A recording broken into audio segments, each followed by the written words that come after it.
Our story begins in the dark castle of the current demon lord of this era. The outward appearance and atmosphere of the castle were harsh and unforgiving, befitting the presiding lord. Tonight is vastly different from a normal one. The massive gates of the demon lord's chambers have been forcefully kicked open. A sinister smile crept up on the demon lord's mouth, as there was only one person who could have gotten this far into her domain: the legendary hero. That's right. The brave hero has finally reached the last step of any hero's mission, and that's entering the demon lord's throne room and presumably fighting to the death. This means that this era's hero is not only strong, but courageous enough to come and challenge the overlord of the powerful demon race. The demon lord gave her praise to the hero for toughing it out and braving his way to get this far. It is brave, stupid, and most likely the final act that he will ever do in his life. But before the exchanging of blows, drawing of blood, gritting of teeth, even happens in the supposed final fight, the sound of a blade dropping to the cold, hard floors can already be heard.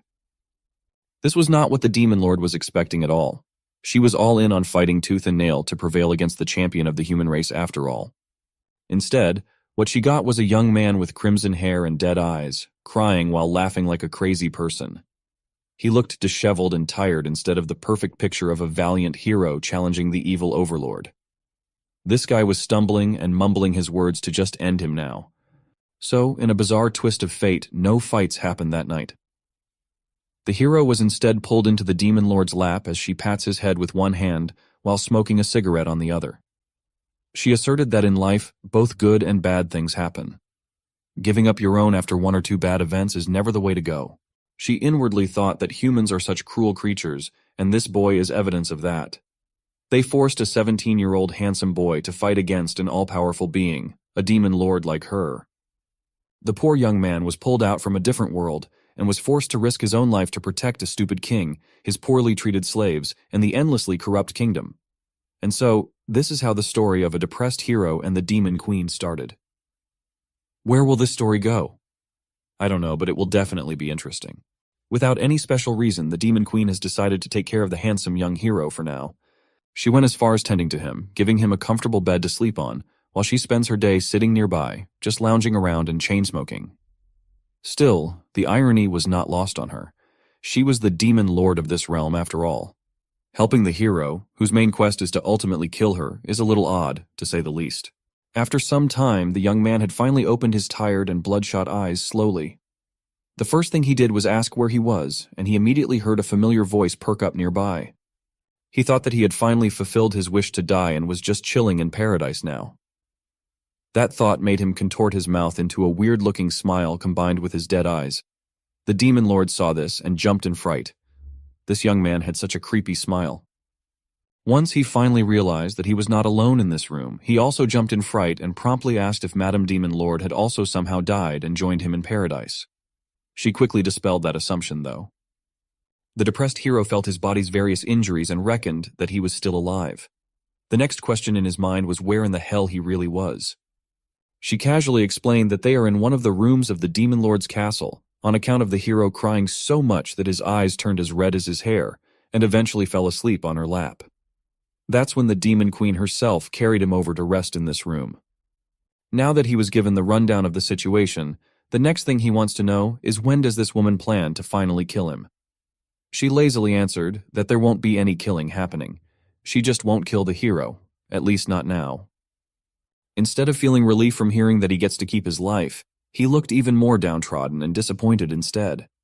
The halls of the Demon Lord's castle looked dark and bleak, the only source of light in the room being the moonlight from the open windows and the spark of the Demon Queen's cigarette. As she walked through her domain, she couldn't help but ponder just what in the world was wrong with this hero. Also, he's been here for quite some time now, and she doesn't even know his name. Thinking about him constantly got her blushing just a little bit. That guy was weird, or maybe she got it all wrong. And she was the one being weird in this scenario. She was running errands all around the castle when she was halted by the sight of a bright light coming from the front. On the massive balcony on one side of the castle stood the young man that she rescued. He was just standing there, unmoving like a statue under the bright light of the shining stars in the night sky. It made the Demon Queen pause. She walked closer and asked the hero if he was enjoying the stars tonight. The young man barely paid any attention to her, let alone her casual question.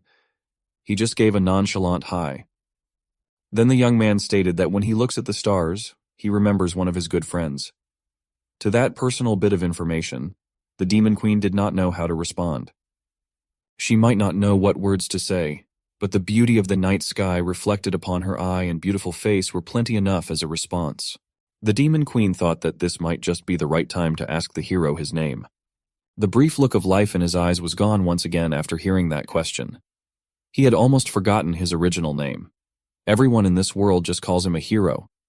Sometimes people call him Hey or Kill the Monster or Little Shit or Untalented Dumbass Monster and many more. Demon Queen reeled him back a little and clarified that she wanted to know what his parents named him. That clears things up nicely. The hero's name is Itami.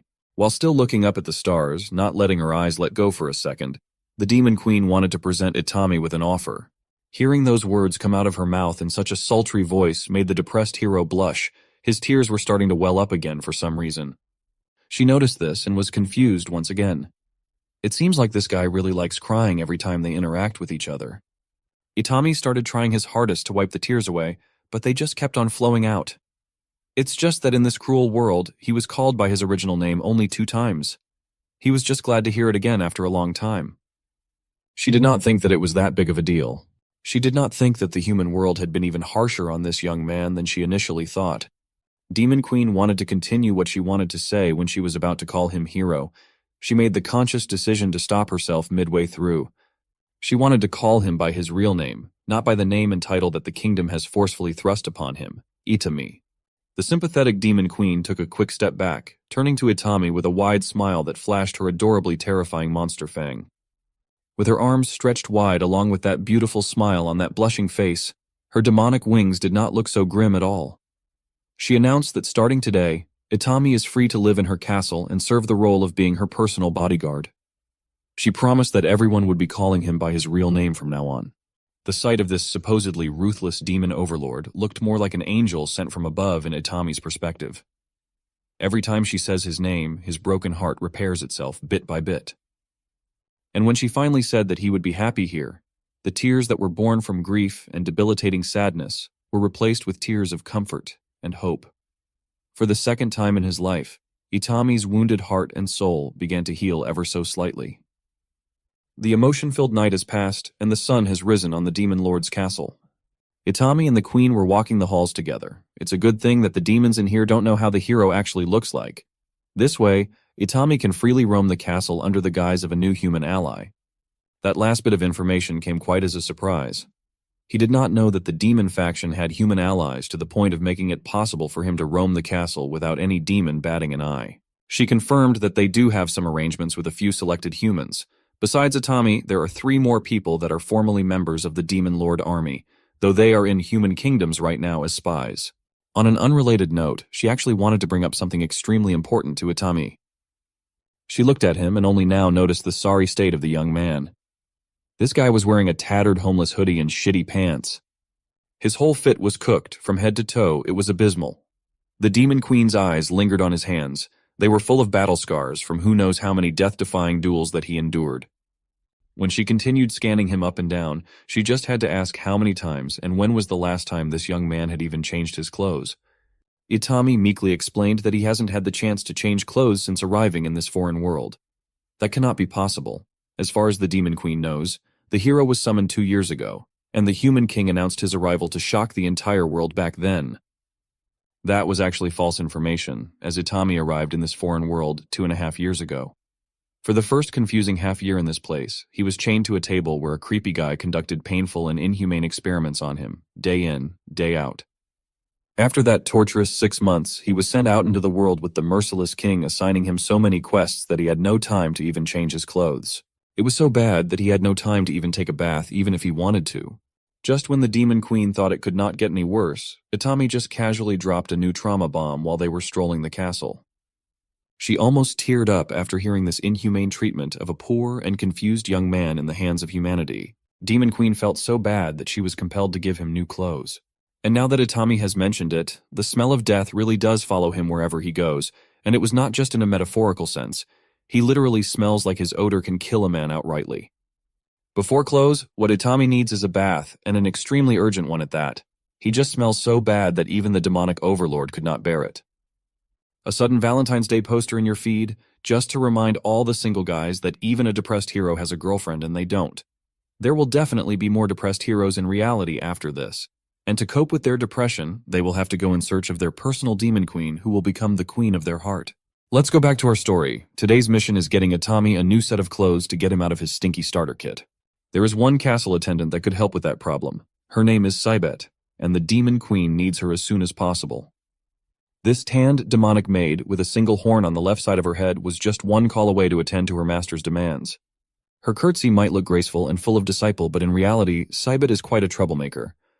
That smug smile alone is an obvious sign that she is not your typical subservient and well-behaved maid. The demon queen was surprisingly respectful to her attendant. She takes care of her people very well.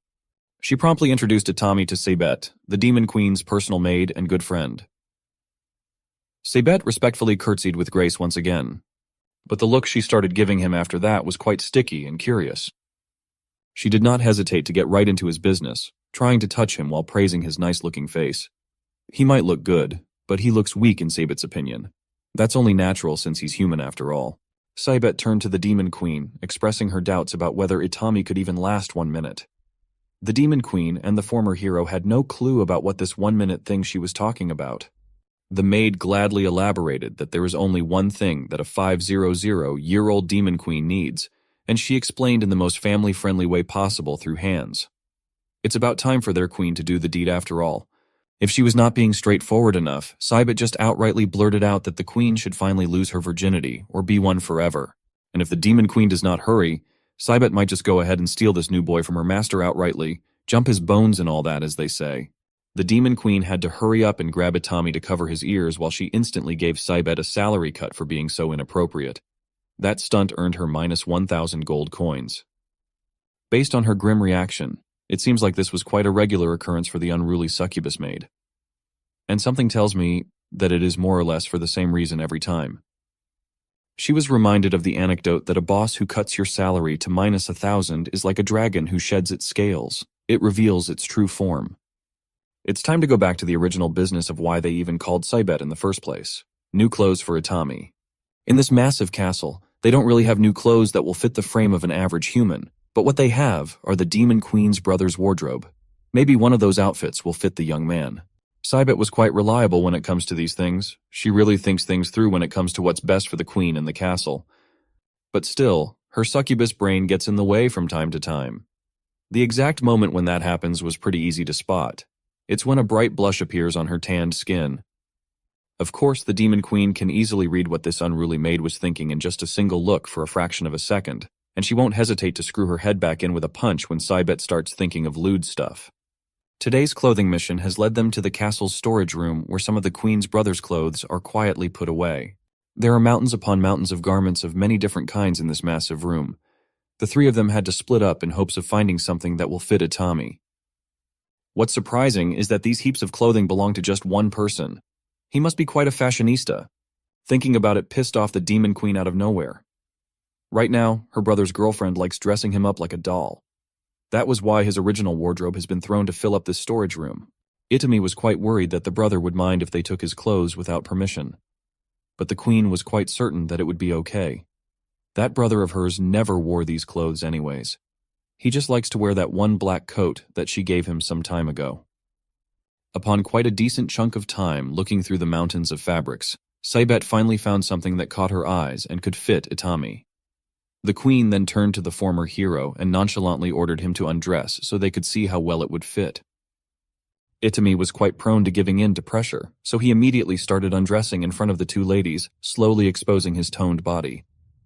The two women seeing this felt like lightning just struck them both. The demon queen even paused her chain smoking for a while in shock. Itami cluelessly looked at both of them and asked why they were looking at him weirdly, as if his ripped body riddled with scars everywhere was not weird at all. Demons, no matter how brazen they might be, consider it rude to ask about scars. It's a cultural thing, but they both really wanted to ask Itami about his abnormal number of marks. Finally, after looking like a homeless bum for 2.5 years, the former hero looked at least decent now. He might not look like a valiant hero, but he looks nice. Of course, if you ask the succubus in the room, she will gladly confess that Itami looked a lot better without any clothes on, pants and all. The Demon Queen had to step in and threaten to cut her salary for the second time today, or Cybet might have just jumped Itami right then and there. When no one's around, the Demon Queen's personal maid likes calling her by her given name, Callie. Today, she was busy with paperwork, and Cybet wanted to give her a drink break. Demon Queen Callie does not like getting interrupted in the middle of work, but Cybet was just way too curious as to where in the world did Itami got that many scars all over his body. Callie had some ideas, but it's hard to say where the young man got those marks without revealing the fact that he's the legendary hero. But anyone could easily tell that the guy has fought against monsters often. Cybet's first thought was that Itami might have been a former adventurer or something, which was a reasonable theory.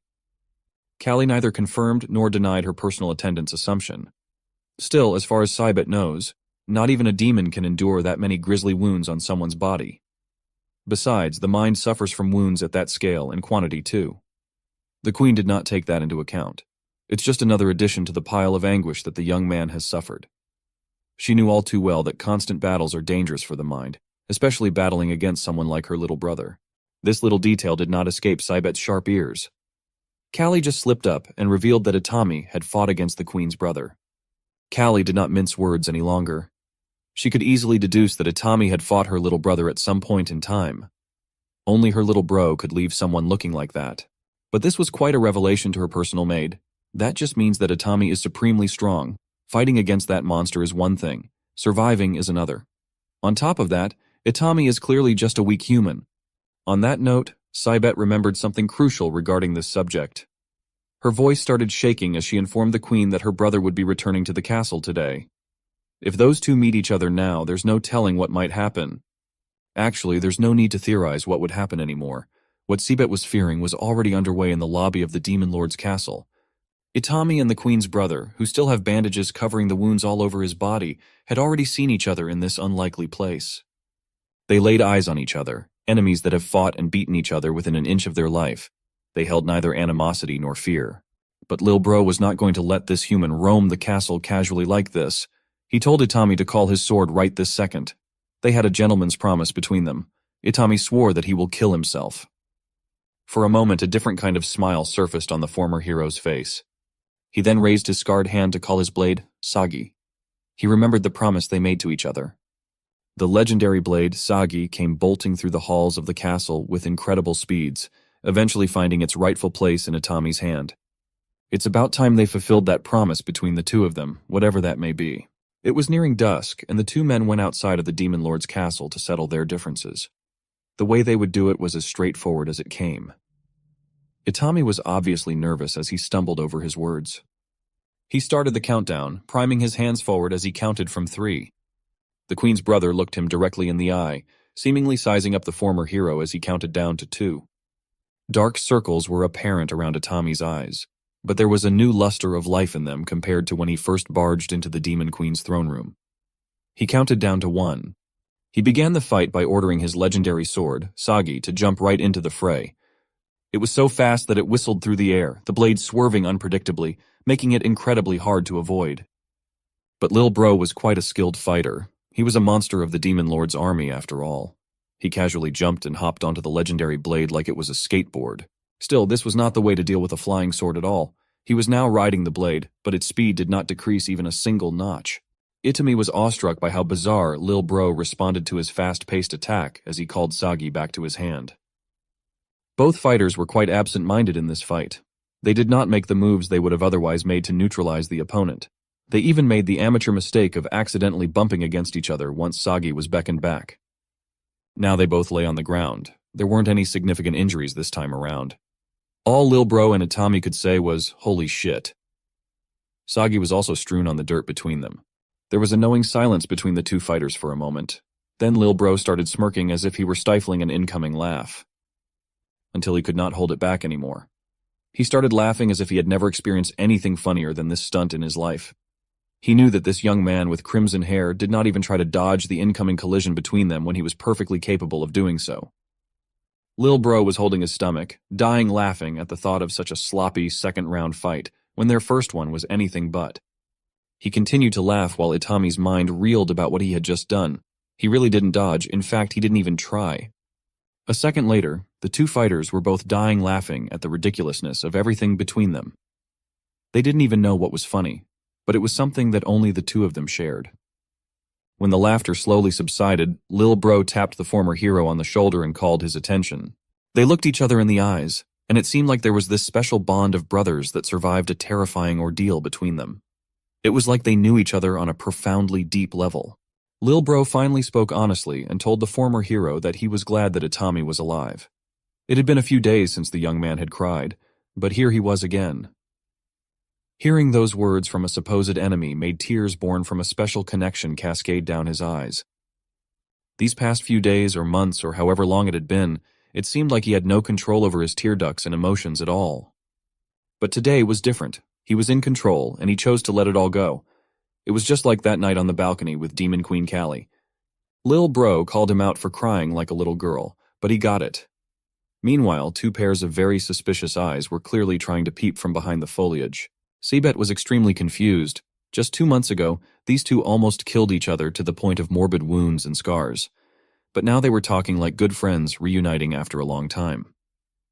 Queen Callie just chalked it up to them being boys. Seabet was a succubus skilled in the art of manipulating men, but even she found this boy's behavior weird and undecipherable, and Callie could not agree more. The battle from earlier might have ended up in a non-confrontational manner, but Itami still felt drained after that encounter, mainly because of the emotional release. He kept pondering why he didn't even try to dodge. He recalled how the two of them sat there in the dirt with Sagi in between. Itami could actively recall Lil Bro's sentiment of being really glad by the fact that he survived after all this time. It kind of made him feel the same way he felt when the Demon Queen graciously gave him a place to live his life in the castle as the new queen's bodyguard. Her promise that everyone would call him by his real name from now on. In this room, he had only Sagi to talk to. He thought that he didn't deserve this light feeling that he was experiencing right this second. That might be the case, but he wanted to try. He wanted to at least try to live again among these demons that treated him so much better than the kingdom of humanity. If he really wanted to go this route, the next thing he needed to figure out was how to even start.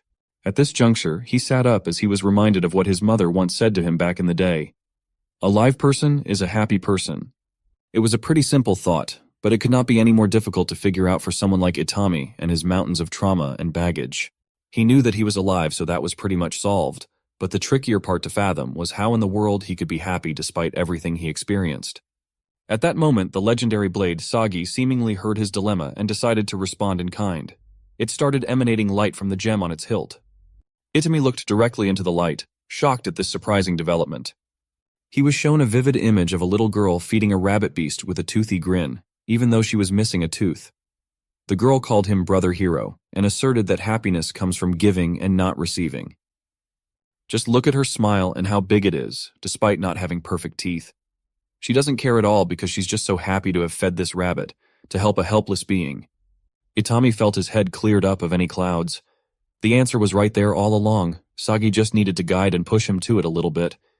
The first step he wanted to do was to get out there into the world and do good for both his and others' sake. Itami just seemed a little too eager to even use the stairs, so he just jumped from the balcony out of his room. Hero diving into the ground and asking one of the maids if she needs any help for anything. The maid was just doing her chores, singing without a care in the world, so she was shocked to hear and see the queen's bodyguard appearing out of nowhere. Saibet was just doing her usual rounds around the castle, and she saw this exact scene. Out in the courtyard, Itami was actually interacting with other people instead of gloomily isolating himself inside his room like usual. It was certainly a bizarre and new sight.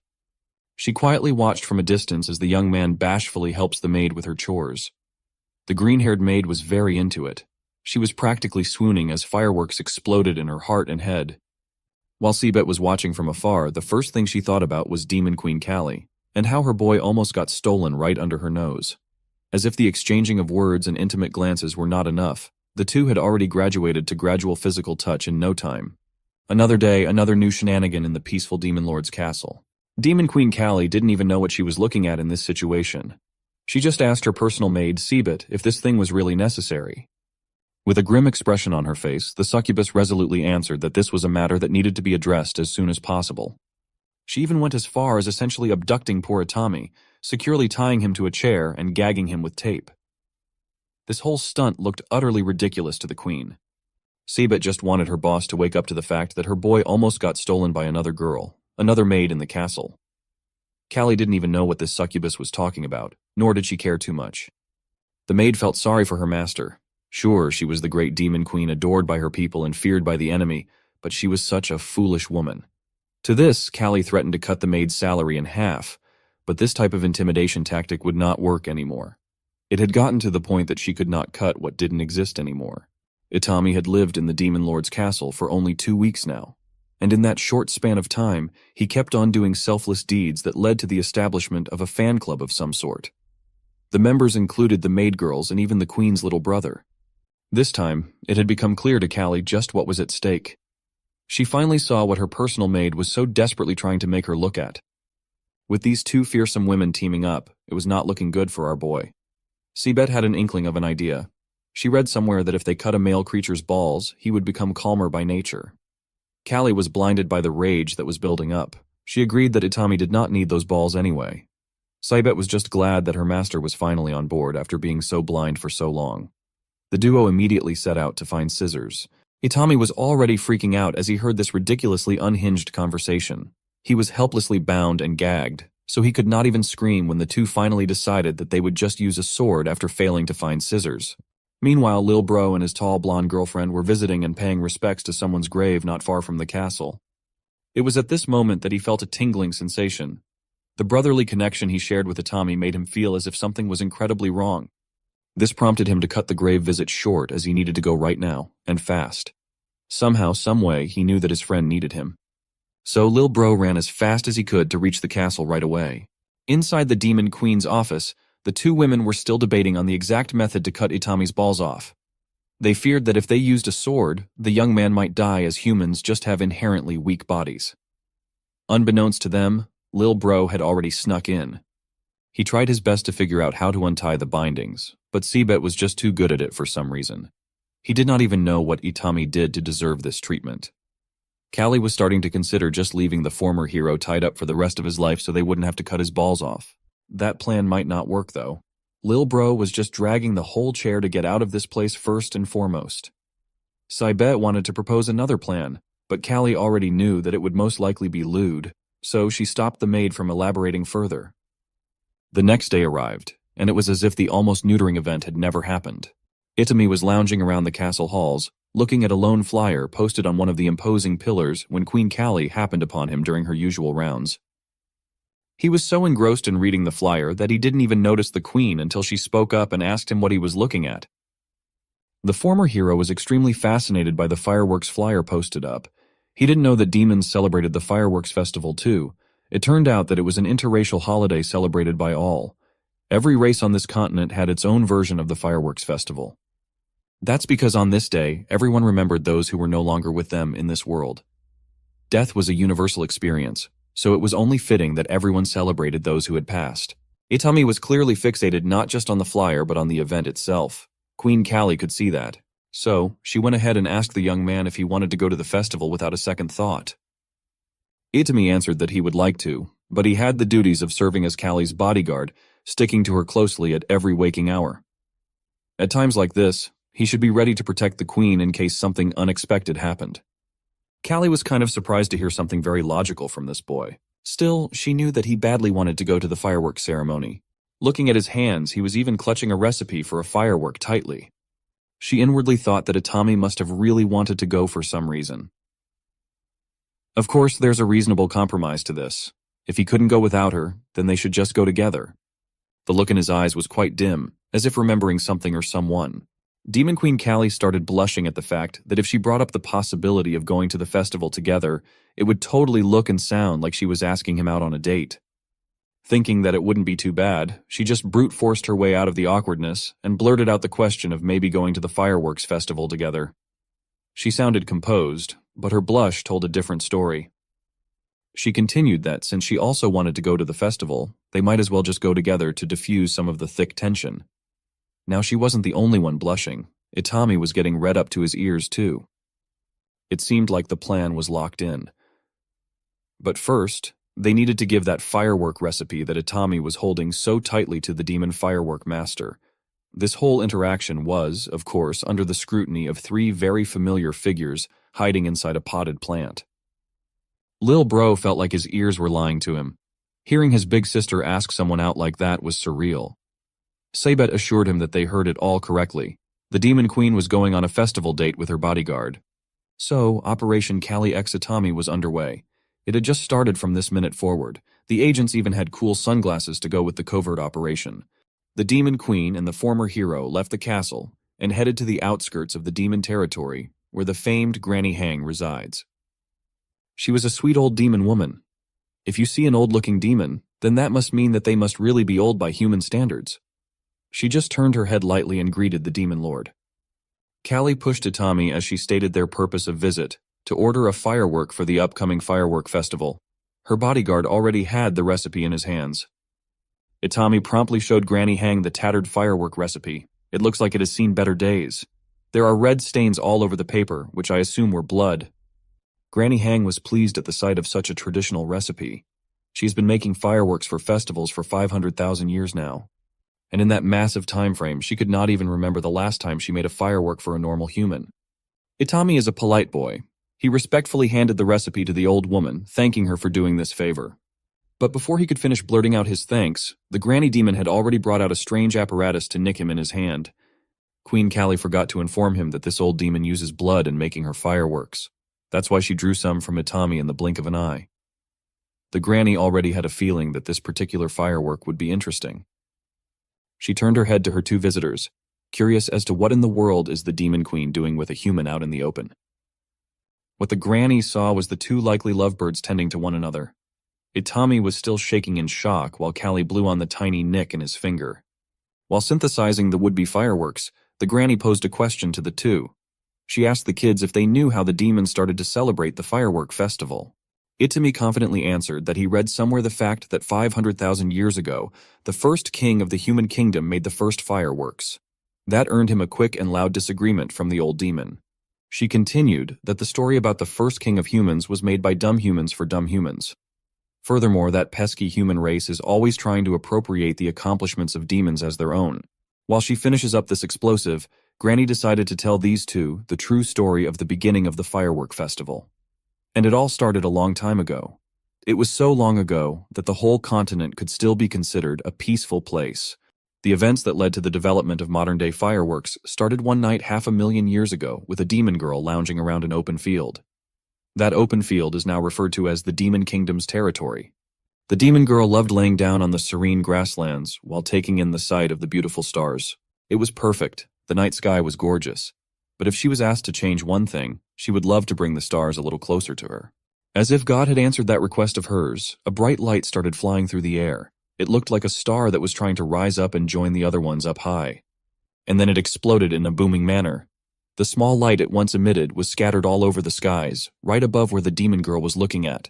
It was beautiful, perhaps even more beautiful than the stars that she loved so dearly. She felt her heart skip a beat at the sight of the colorful burst. It was so close. She eventually got up from the grasslands and started running through the woods, trying to track down just where in the world did that exploding star came from. She knew that the mysterious thing came from this way, and she was desperate to get to the bottom of this mystery. The demon girl can feel it. She can feel that she's just a few meters away from fulfilling her dream of bringing the stars in the night sky just a little bit closer. Perhaps not just a little. Perhaps with this, she can actually get so close that she would be able to touch the beautiful stars. Before the demon girl knew it, she was panting in exhaustion while tears were flowing down her eyes, thinking of the possibility that her dream was about to come true. What she found on the other side of the flying, exploding star was a human. A young man cursing at himself for not getting the brightness of his so-called firework quite right. The demon girl blushed at the sight of the young man. She knew in her heart that this person was the one that could grant her only wish in life, and maybe even more. She was inquisitive by nature, and the young man was quite welcoming. The demon girl had never seen something quite like this bright thing called fireworks. It sounded pretty cool to her. She wanted to see him make one of these things again. The young man immediately perked up. He stopped feeling bad for himself for not getting it right earlier. With renewed determination and motivation, he prepared to go at it again. Just like her, this is his main goal in life. The spirit of ambition danced in his eyes as he vowed to make the biggest and brightest firework that the world has ever seen. It will shine even brighter than the stars above. What he'll make will shine so brightly that his mother will be able to see it now no matter how far or where she might be. The demon girl could feel the kid's spirit as he expressed his will to make something that will be seen even by people in another world. She admired everything about that will and everything about that boy like a beloved tale. It was like they were mixing imagination with real life. It was surreal. The young man caught himself getting swept by his emotions again and apologized for sounding so foolish when they've just met a few moments ago. But his determined look impressed the demon girl immensely. Instead of admonishing him for being so ambitious, she just looked him in the eye and said, "No." He was not being foolish or anything like that. It does not sound foolish to her, at least. The night that the two met was the same night that the budding seed of love started to bloom for the first time. She knows what it feels like to have a dream, but she doesn't know how to achieve hers until now. The demon girl thinks that the young man is incredibly brave. And in a world where dreamers are far and few between, having so much passion for one thing is wonderfully unique. Aiming for the extraordinary things in this mundane everyday, boring life is what makes life itself worth living. From that point on, even though they've just met, the demon girl has steeled her resolve to stand by the young man's side and watch his dreams unfold like stars in the night sky. She just wanted to share in his incredibly journey as those dreams slowly became a reality. A chance for her to love a dreamer like herself with each heartbeat until the last breath of her life. A few years ago, the demon girl had picked up her fascination with the stars from her mom. She asked her why they shine every night without fail, and why don't they get tired. Her mom patiently explained that stars are like special friends who never get tired of making others happy. A star is someone who loves making other people smile. So every single night, they put on their brightest, shiniest outfit just to put a genuine smile on your face. That is what stars do every night without fail. They twinkle and shine to brighten up this dark world. They make you feel safe and happy. The demon girl's other question remained, why don't the stars ever take a break? Her mom continued that they just don't. Stars are always up there, watching over everyone. They're like guardians of the night sky, and they want to be there for everyone whenever they have the slightest urge to look up, no matter when that is. It's just their way of telling everyone that even when things seem dark, there's always a little bit of light to guide us. For some reason, the demon girl thought about this memory with her mom from long ago. She already knew the reason why that is. She thinks that she had finally found the shiniest and brightest star in the world, and she saw it in that young man's spirited eyes. He has quickly become her own star, effectively fulfilling her dream to make the stars come closer just a little. It turns out that she just needed one. From this moment, she would not let anything get in the way of her love and her dream. He has eyes full of hope, brimming with intense energy that can bring anything into life.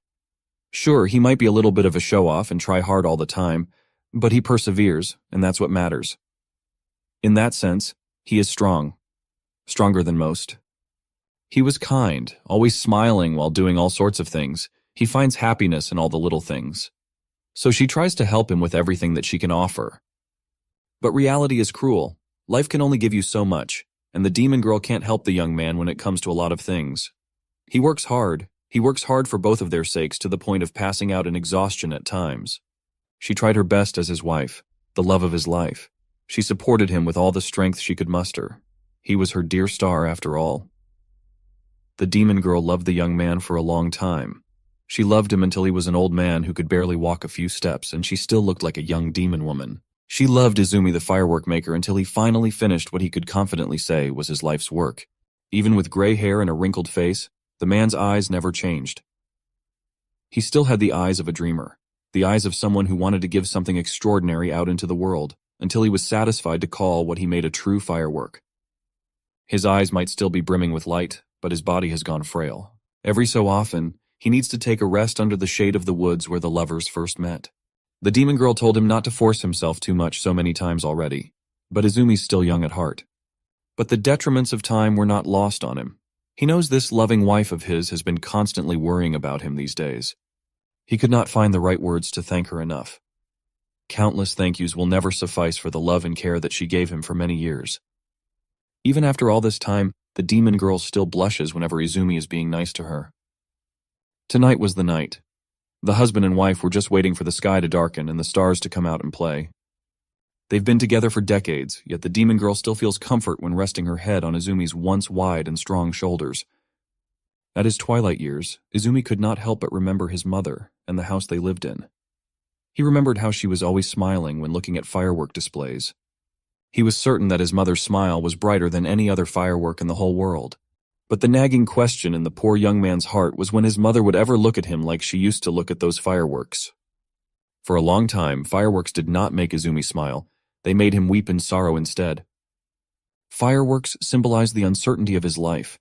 They reminded him of the cruel hands of fate, the cruel hands of the adults around him when he was little. Instead of being swallowed by the shadow of grief, he set out with the mission to make the brightest firework the world has ever seen. If he does that, maybe things will turn out differently. Maybe the scars of his past won't hurt so much anymore. And maybe, just maybe, for the first time in his life, Izumi's mother would look at him like how she looked at fireworks. The young man went on a mission to please his scumbag of a mother and reached the end point with something so much better. In his desperate attempt to make the brightest thing in the world, Izumi found the most radiant woman in his eyes. The moment when he finally saw the fruits of his decades-long labor was shared with the woman he loves. He successfully made the brightest fireworks that the world has ever seen, but its luster paled in comparison to his muse.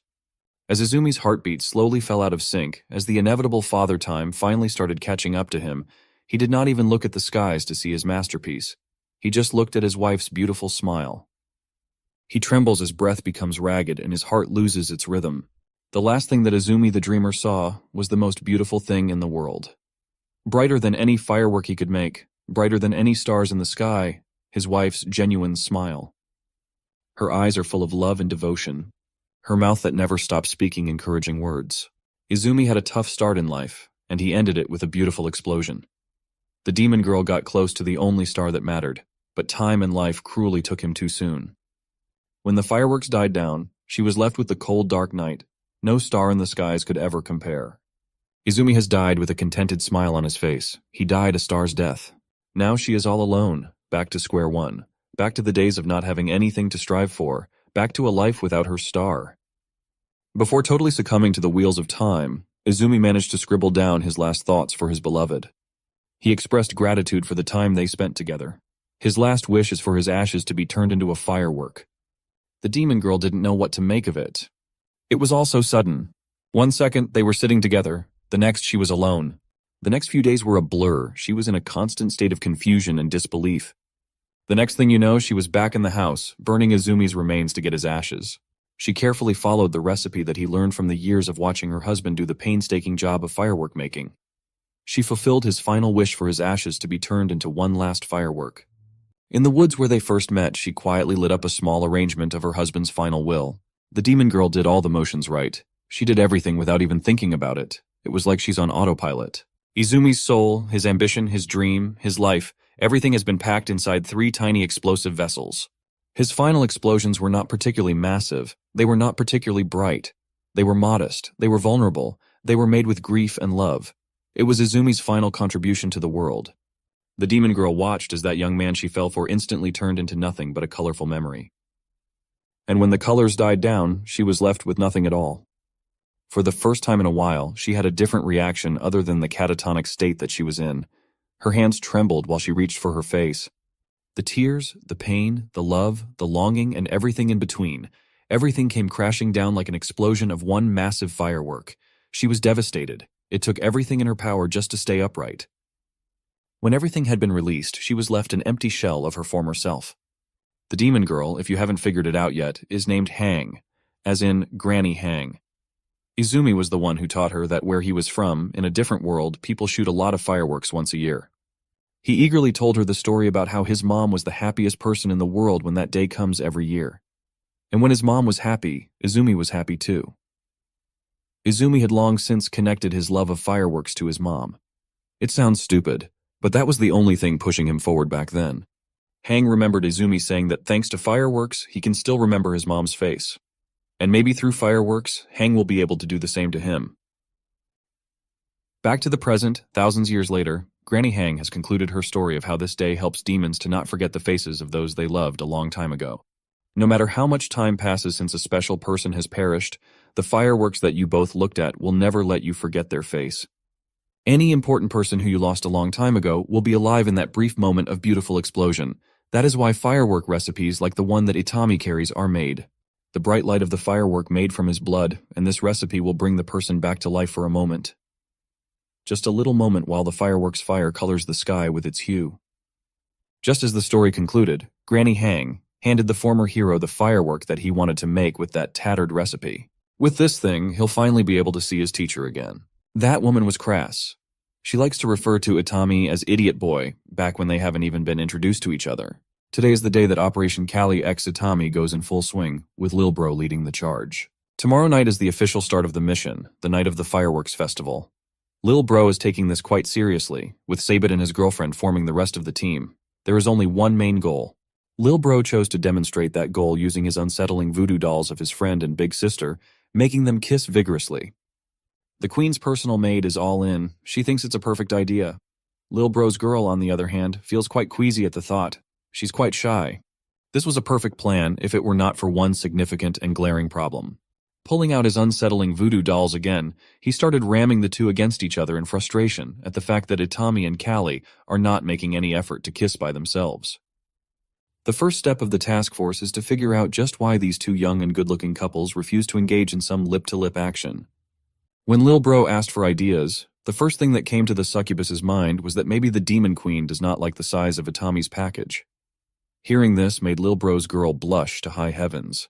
It was good that Seabet was engaging with the planning phase, but Lil Bro just does not see her suggestion being the case. He thinks that his sister does not like Itami because the poor guy looks like a burned stick or something even worse. Either way, the answer is quite simple. They should just make Itami more kissable. That is when his girl comes into the picture. They desperately need her help in this mission. There's no one who can fix this problem other than his beloved girlfriend. Itami can probably be easily spotted if you just look at the corners of the castle where a young man could cry or something.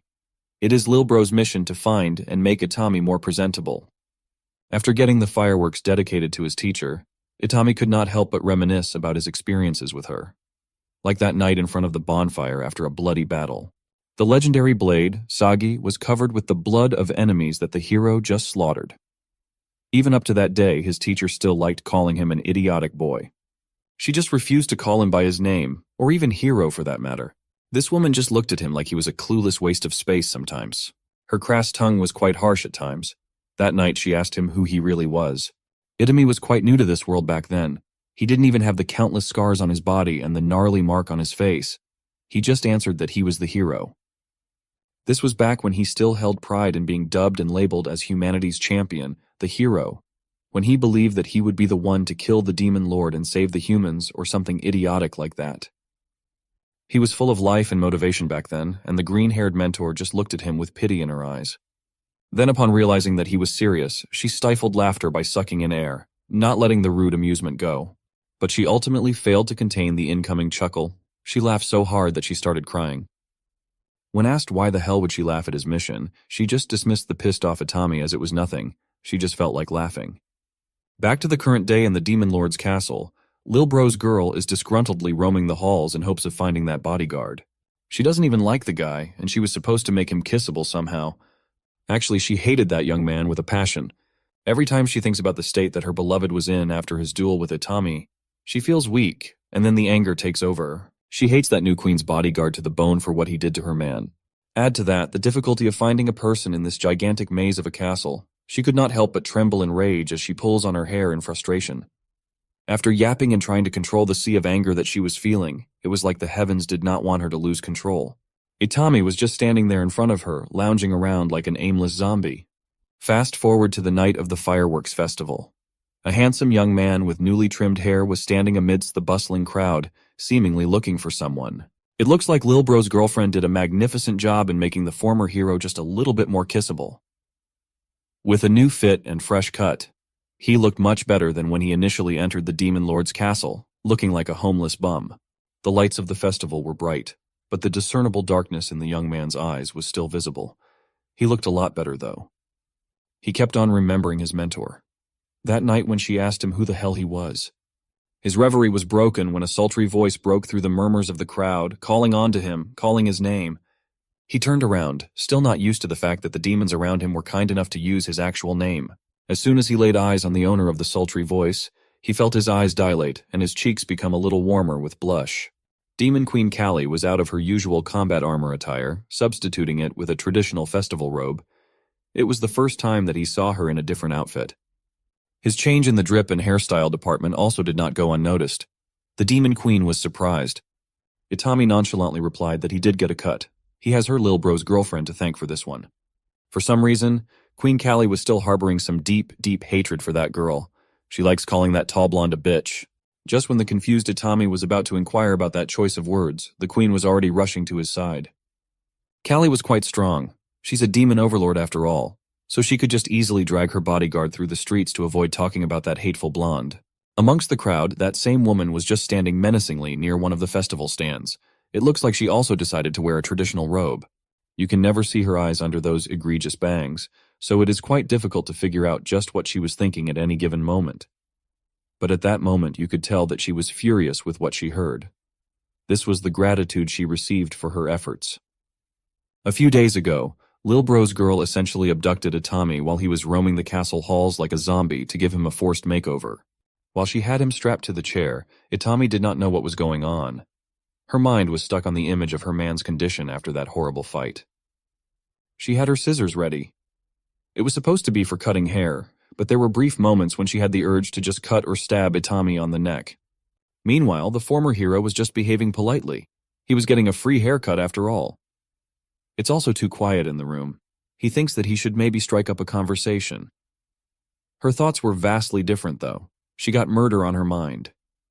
Itami spoke up. He told her that his big sister used to cut his hair like this. That was way back when he was in a different world, which he disguised as home village. But when he became a hero, disguised as an adventurer, now he can't go to his big sister for haircuts, as it's just too far. Because of that, Itami has had this mess on his head for a long time now. This conversation was dangerous. There were multiple times when he almost slipped up and revealed himself as the hero. As the tall blonde continued to cut his hair with some occasional thoughts of slitting his throat, Itami was enduring the awkward silence between them. She finally opened her mouth and blurted out her first words to him. She asked him if he was lonely, that nobody could cut his hair since becoming an adventurer. Itami honestly answered that that's not exactly the case, as there were some people in his time in this world that cared. He used to have the best teacher in the world and a little girl who used to call him Big Brother. They were happy back then. He could not forget how rambunctious, crass, and loud that mentor of his was. He also could not forget how sweet and caring that little girl that he looked at as a little sister was back then. But misfortune has never stopped following him in this godforsaken land. That little girl's innocent smile turned into pain and shock when her head was impaled on a stake. The best teacher one could ask for has died in his arms after a grueling battle with superior powers. One way or another, he always ended up losing everything, losing everyone important to him. Hearing Itami recalling his losses actually made Blondie cry unconsciously. In hopes of not looking soft, she insisted that she doesn't cry. She just condenses sweat in her eyes. The hairstyling session lasted quite long, but she was amazing with the scissors. Every cut was perfectly done. It was A1 premium service, all in all. At the tail end of the session, she started thinking about Noah again, also known as Lil Bro. She would not be able to forget the night that they found Noah after the fight against Itami. They did their best with what they must treat him. The poor guy could not even eat without help. Noah said that his opponent was injured as badly as he was, and they did not think much of it at that time. Now that they know who Itami was, how kind and hardworking he is as a person, she begins to think about how much he must have suffered with all those grievous injuries when nobody was there to take care of him. Of all people, she would be one of the few that fully know just how it feels when you are left completely alone. She was an elf in the castle of the demon lord. To make matters worse, she has cut ears. In demon culture, and even elven culture, having your ears cut is a sign of big shame. She had finally finished Itami's makeover, and it was glorious. This man that she just gave a haircut to dared to touch someone who truly loved her even despite all her flaws, despite her shameful cut ears. Noah is a kind soul. He's the brother of the demon lord, but he's a good person. He easily forgave Itami for what they did to each other. But Blondie just cannot find it within herself to forgive and forget. As she was thinking of that in the middle of the festival crowd, Noah came in and gave her a childish fright. Of course, that earned him a full-powered hit on the top of the head for being a childish idiot. Noah and his girl eventually made up, and they are now going on a stroll around the festival, perusing the stalls and enjoying the celebrations while holding each other's hands. He got her a caramel apple to munch on while they were walking around. It looked like she liked sweets.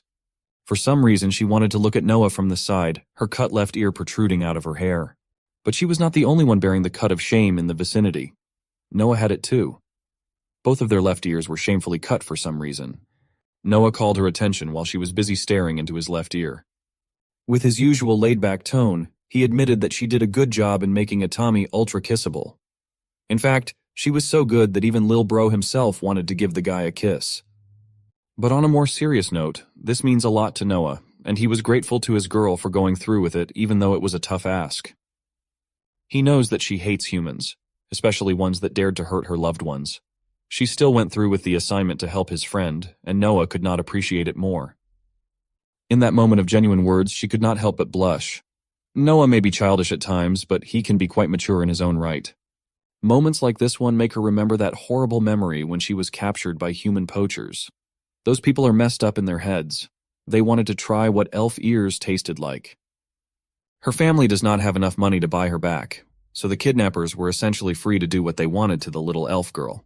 She was defenseless, vulnerable, and scared. But in that moment, the voice of another child yelling at the kidnappers to stop touching her gave the little elf girl a glint of hope.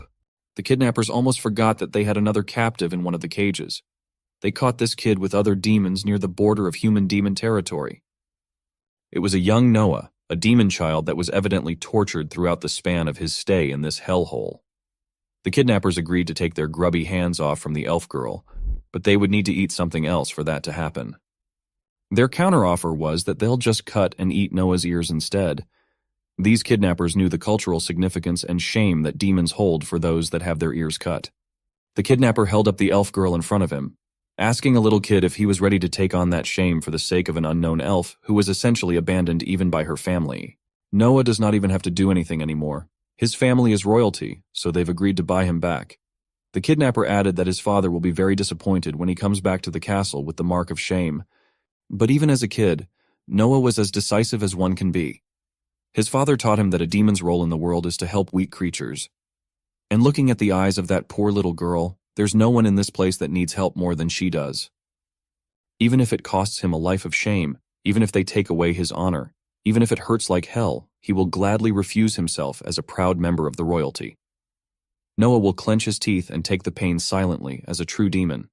Until now, that grown-up elf girl still remembers how resolute and determined Noah's eyes looked like back in that dungeon. Her, on the other hand, was just a helpless little girl that has given up hope, full of fear for what's about to happen.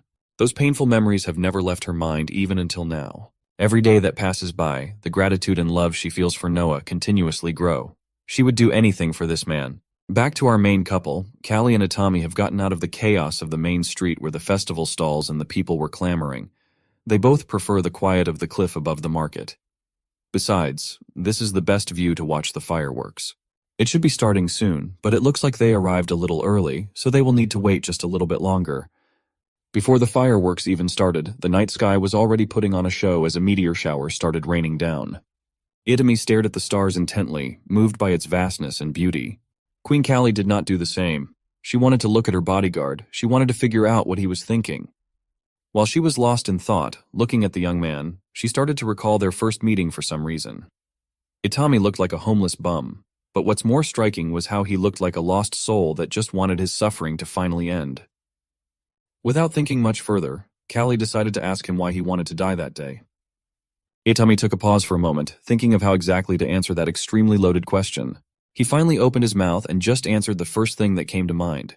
He wanted the demon queen to kill him at that time because he felt like he was at the bottom of a toilet clogged with shit. Itami did not know anything about this world at all. Because of that fact, he just chose to trust those that had summoned him here, the people that tore him away from his home world. And when he finally started to understand how this world works, he had already lost those people that have grown near and dear to his heart. Understanding the whole situation between demons and humans, he started hating himself. He felt shame and regret for his deplorable actions in hindsight. Whenever he has to see his reflection in mirrors or in water, he's immediately hit with the urge to vomit. For someone deemed as the savior of humanity, the supposed hero of the story, his feelings for the whole thing were anything but heroic. To that, the demon queen just posed a very simple question. She asked if Itami understands that it's not necessary for him to be the hero of the story. As if he was just hit with a ton of bricks, his worldview started collapsing when Callie continued to ask him if he even wanted to be the hero in the first place. He has never heard of that question in the limited time that he has been trapped in this foreign world. What does it even mean to be a hero?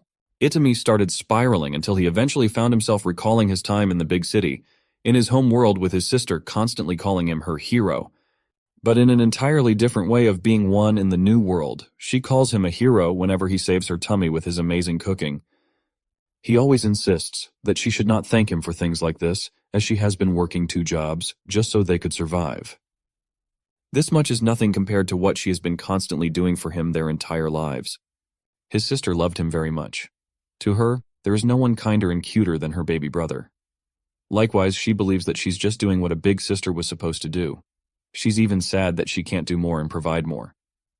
But there is still hope, and he does not need to worry. She is certain that she will eventually make a huge discovery in the field of string theory. Then the money will come in like a free-flowing river from that point on. Since their mom died, the siblings have had some rough times together, but she assured her little brother that there was no need to worry. His reliable big sister will eventually take care of everything and they will be able to live a life of comfort.